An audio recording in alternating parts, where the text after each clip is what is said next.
What up, dog? I'm David Jacoby. And on the cool check-in. Together, we're Jalen Jacoby. What do? We get the people.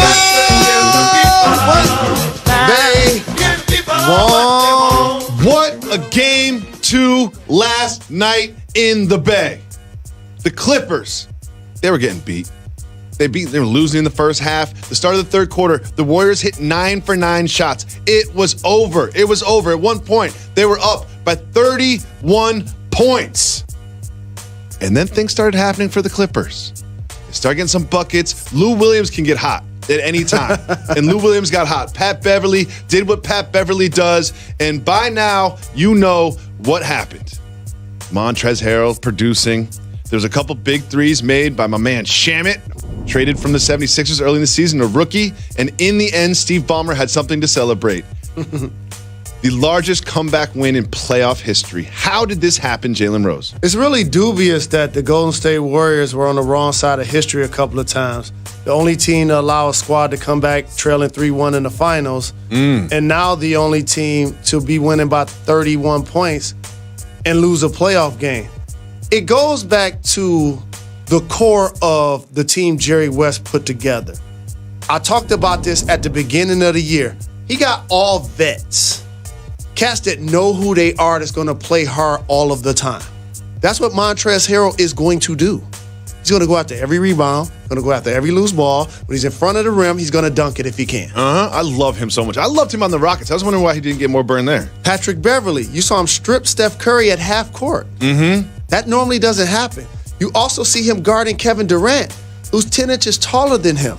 He's an irritant, okay? He's going to get under your skin. That's why he's in the league, okay? Lou Williams is a professional scorer. He is. He wants to get buckets. He's been doing this for a decade. This is what he does. He's been doing it for a decade. Off the dribble from 3, off pick and roll. It could be isolation. It could be clutch. And he had 11 assists. And a lot of his assists are like accidental. Like he'll drive and he'll jump to shoot and be like, oh, this ain't working. And then just kick it out to somebody for a shot. And even Danilo Gallinari didn't really even have a great game. He had 24. It was so much fun to watch this all happen because it was one of those things where you're like, the lead's 16 now? And they're like, oh, it's 12 now? And then Steph hit that big 3 at the end where you kind of thought, like, oh, this is all for naught.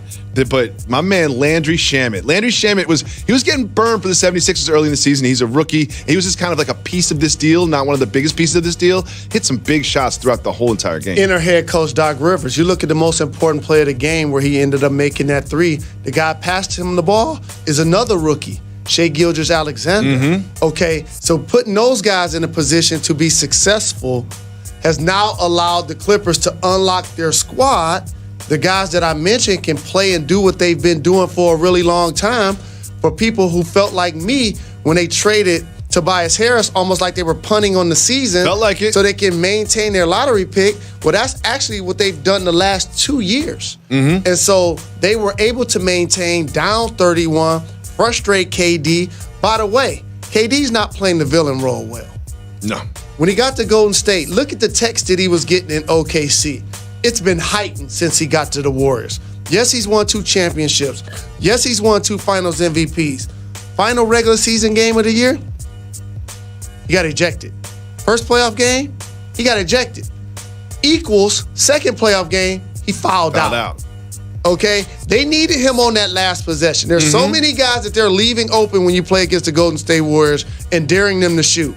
Steph Curry was the option, and everybody knew it on that final play. They did a good job of defense. And in order for the Warriors to lose, like usually a couple things happens. One, they go cold. Every team goes cold. Another thing that happens with them, it's plagued them ever since this dynasty, and I call it dynasty, started, turnovers.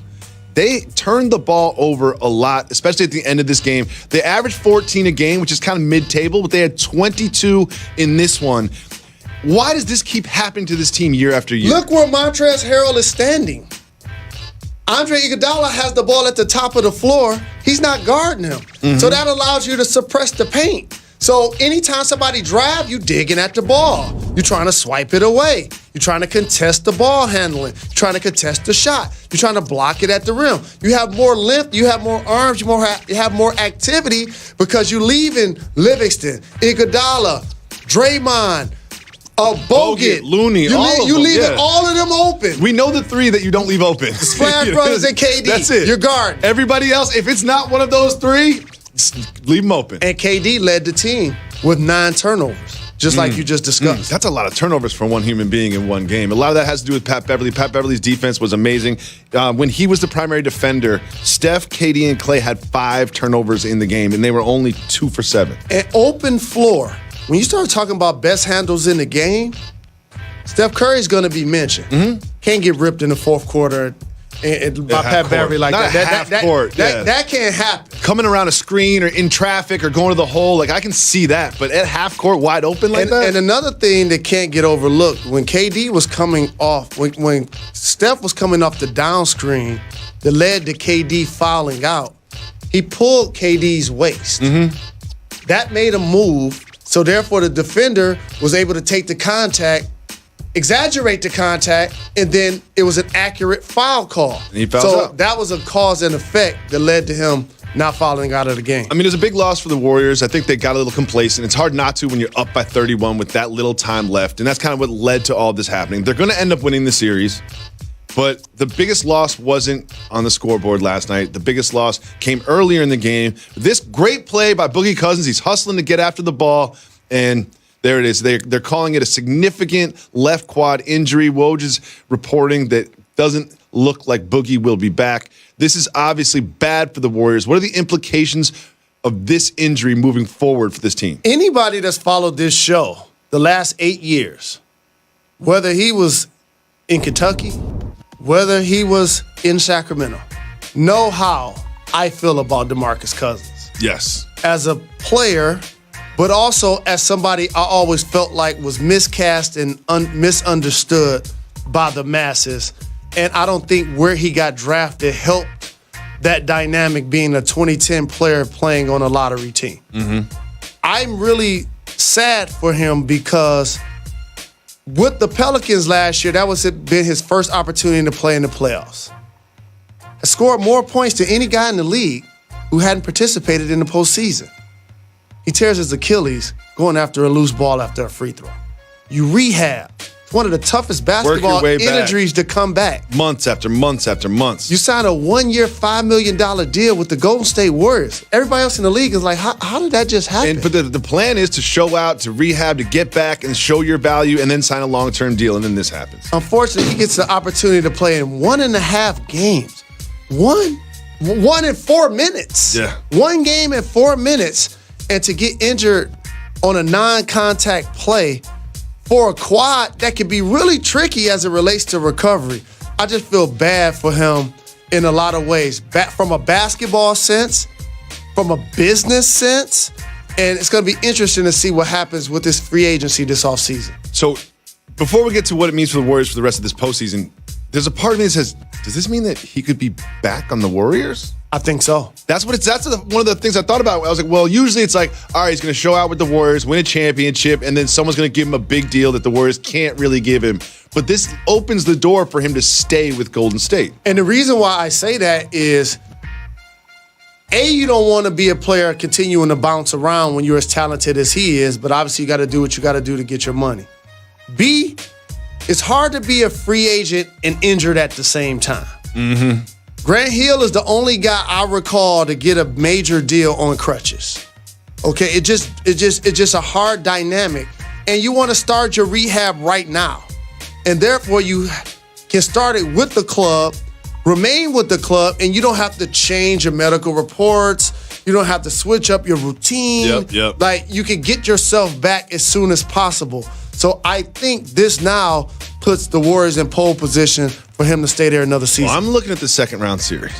I'm already looking past the first round series. I'm looking at the second round series between the Rockets and the Warriors. We all know what happened last year, and Boogie was going to be an X factor in that series. And how does that matchup change now that Boogie's not going to be there? Here's how. Because the Houston Rockets do a ton of switching on the perimeter. You put PJ Tucker at 6'3" on DeMarcus Cousins, he'll turn around and score on him every time. It's gonna be a mismatch. Now all of a sudden, that's Looney. He had a good game, however. He was 6 for 6. He had 19 points. Looney filled in well. But he's not. Bogut? He didn't start in last year's All-Star game. DeMarcus Cousins did. Andrew Bogut wasn't in the NBA this year. How about until that? late in the year. How about and now that? they're looking at him to carry them to a championship and match up against some of the best centers. Since the All-Star break, the Golden State Warriors had the most efficient post-up offense in the entire NBA. So to lose a guy that's going to take advantage of his man, in particular, when you go against somebody like Jokic, who's on a number 2 seed, who Boogie dominated both times he faced, or against a Rockets team that do a lot of switching, it's going to make it a really tight series. I already, with Boogie, felt like the Rockets have what it takes to push the Warriors. I've been saying it. I can't wait for that. It legitimizes it. But, of course, we have to talk about some unfounded, Oh, no! irresponsible No! Help! I need somebody! Help! speculation about free agent Kevin Durant. Here's an update. Jalen Rose, Y'all I'm going to do the so media thing. unprofessional. I'm going to read too much into a very insignificant clip of video. You ready for that? Sure. Here is Steph Curry warming up. Tribute to Tiger Woods. He does a swing, shoots a 3, and hits it. Celebrates. Does Durant look a little perturbed to you? No, he Does looks Durant like look a a guy. little like, dog, hurry up and finish No, this so I can he shoot? letting Steph cook. And that's really a routine that he getting into, right? And so now I've got to come on the court and concentrate and get my jimmies up. I don't think there's anything personal. I don't think he could take it any type of way. I feel like he leaving anyway, and it ain't because of that clip. Jalen, you know I always say it's not what you do, it's how you do it. So Russell Wilson announced that he had a new contract. But the way he did it leads to so many questions I can't wait to tell you, and I will ask them all right after this.